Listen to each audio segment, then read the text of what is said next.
আমি ন্যায্য বিচারটা চাই, আমি সুষ্ঠু বিচারটা চাই। যাদের কারণে আমার মা মারা গেছে, আমার দুটো সন্তান মারা গেছে, এটাও মারা গেল, আমার পুরো জীবনটাই ধ্বংস করে দিছে।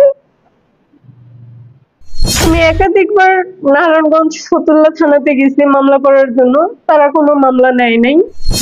তৃতীয়বারের মতো আমাকে ধর্ষণের চেষ্টা করে। আমার বড় বাসুর সাথে থাকে, আমার বান্ধবীর মা থাকে আমার সাথে।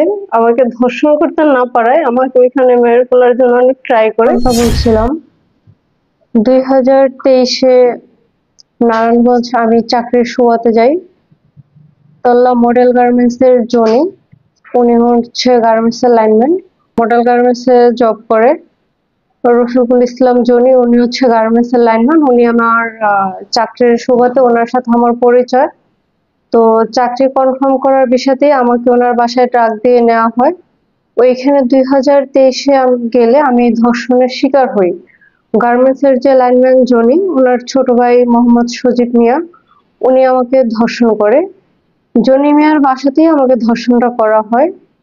ধর্ষণ করার পর আমি নারায়ণগঞ্জ ফতুল্লা থানাতে একটা ধর্ষণ মামলা করলে আসামি অ্যারেস্ট হয়, আসামির লাইফ কাস্টডি হয়ে যায়।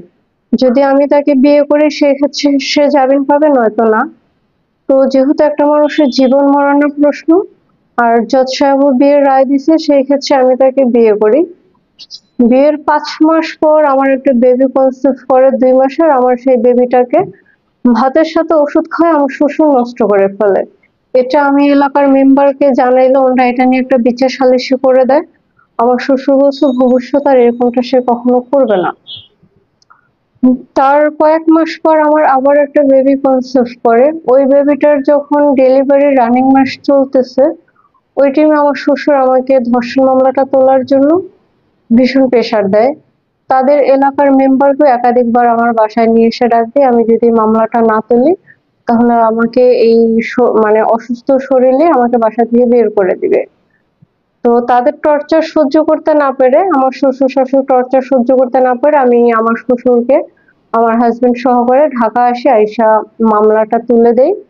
মামলাটা যেদিন তুলি তার পরের দিনই হচ্ছে আমাকে খুব মারধর করে। তখন আমি 9 মাসের প্রেগনেন্সি। মারধর করলে আমার ডেলিভারি পেইন উঠে গেলে আমাকে ঢাকা শনি একটা পপুলারে নিয়ে ভর্তি করে। ওইখানে সিজারে আমার ছেলে বাবু হয়। একদিন এনআইসিইউতে ছিল, পরে বেবিটা মারা যায়। ডক্টর বলছে বাবুর মাথায় আঘাত লাগছে। আমাকে যে মারধর করছে, তো বাচ্চার মাথায় তখন আঘাত লাগছে। এই অবস্থায় আমাকে ঢাকা হসপিটালে ফালায় রেখা আমার হাজবেন্ড সজীব, সে ময়মনসিংহ পলায় গেল।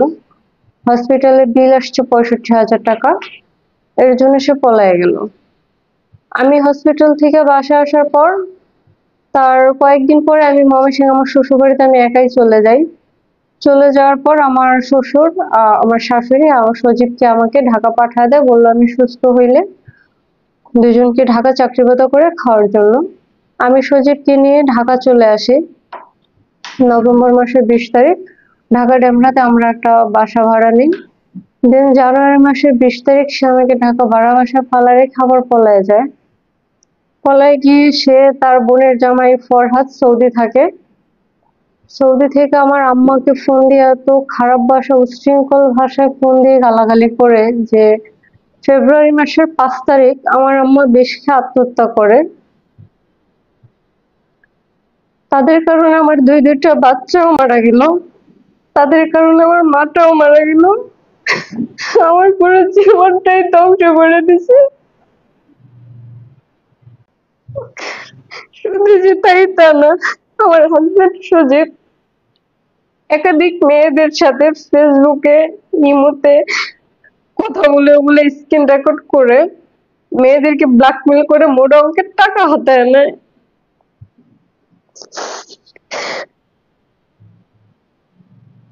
আমি একাধিকবার নারায়ণগঞ্জ ফতুল্লা থানাতে গেছি মামলা করার জন্য, তারা কোনো মামলা নেয় নাই।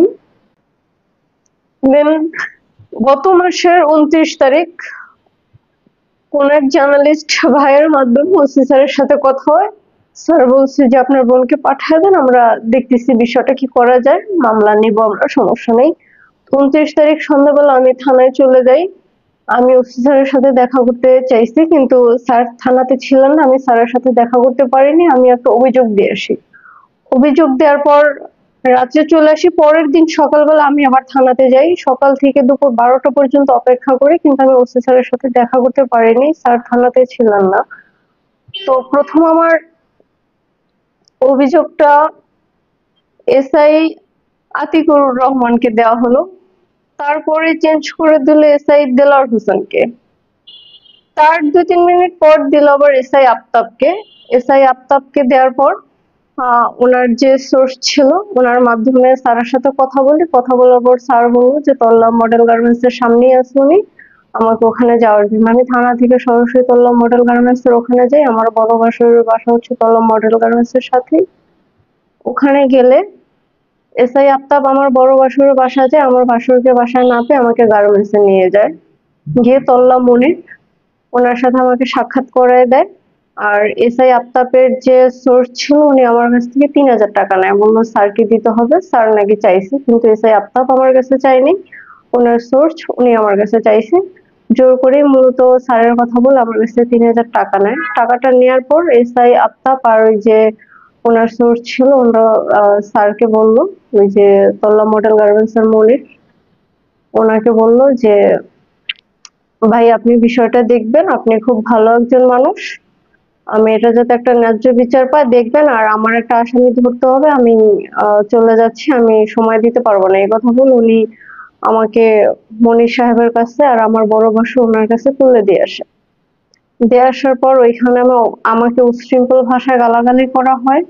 গালাগালির পর ওখানে আমাকে তল্লা মডেল গার্মেন্টস এর মনির তৃতীয়বারের মতো আমাকে ধর্ষণের চেষ্টা করে। আমার বড় বাসুর সাথে থাকে, আমার বান্ধবীর মা থাকে আমার সাথে। আমাকে ধর্ষণ করতে না পারায় আমাকে ওইখানে মেরে ফেলার জন্য অনেক ট্রাই করে। কিছু জার্নালিস্ট ভাইরা আছে যাদের মাধ্যমে আমি ওইখান থেকে অনেক কষ্ট করে বের হয়ে আসি, তারা ওইখান থেকে আমাকে সেভ করে আমাকে ঢাকা পাঠায় দেয়। তো এসআই আফতাব উনি এই কাজটা কিভাবে করলো? আমি বাদী নাকি আমি আসামি? আমি তো আসামি না, আমি তো বাদী। তাহলে আমাকে কেন আসামিদের হাতে তুলে দিয়ে উনি চলে আসলো? ওখানে যদি আমাকে মেরে ফেলতো এই দায়বদ্ধতা কে নিত? এসআই আফতাব কি নিত? কখনোই তো নিত না। আজকে আমি বাদী হয়েও আমার পলায় পলায় বেড়াইতে হইতেছে কেন? আর আসামি সে ঠিকই মাঠে ঘুরে বেড়াইতেছে। তার তো অন্যায় করার বড়, থানা কেন মামলা নিবে না? আসামির বিরুদ্ধে তারা কেন অ্যাকশন নিবে না? আওয়ামী লীগের এখনো কিছু বড় বড় নেতা আসামিকে সাপোর্ট দিচ্ছে, যে কারণে আসামি এগুলো করে বেড়াইতেছে। আমি ন্যায্য বিচারটা চাই, আমি সুষ্ঠু বিচারটা চাই, যাদের কারণে আমার মা মারা গেছে, আমার দুটো সন্তান মারা গেছে, তাদের জন্য কঠিন থেকে কঠিনতম বিচার করা হয়। আজকে আবার যদি কিছু হয়ে যায় এর জন্য দায়ী থাকবে আইন শৃঙ্খলা বাহিনী, কারণ তারা আমাকে সেফটি দিতে পারে নাই।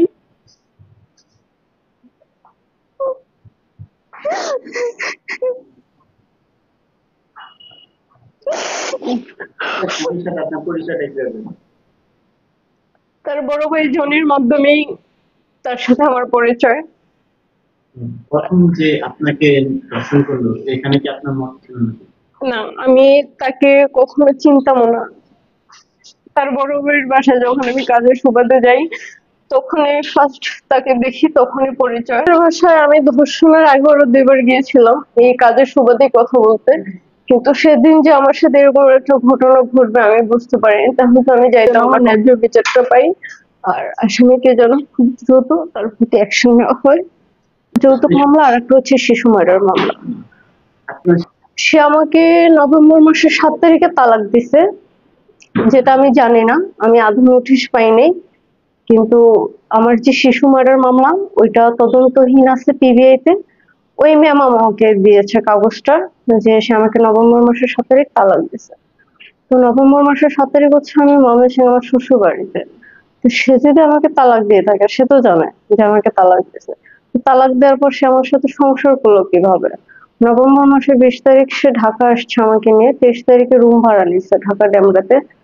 জানুয়ারি মাসের 20 তারিখ সে আমাকে ঢাকা ভাড়া বাসায় ফেলা রেখে পলাই গেল। এটা তো আবার মানে জেনে বুঝে দ্বিতীয়বার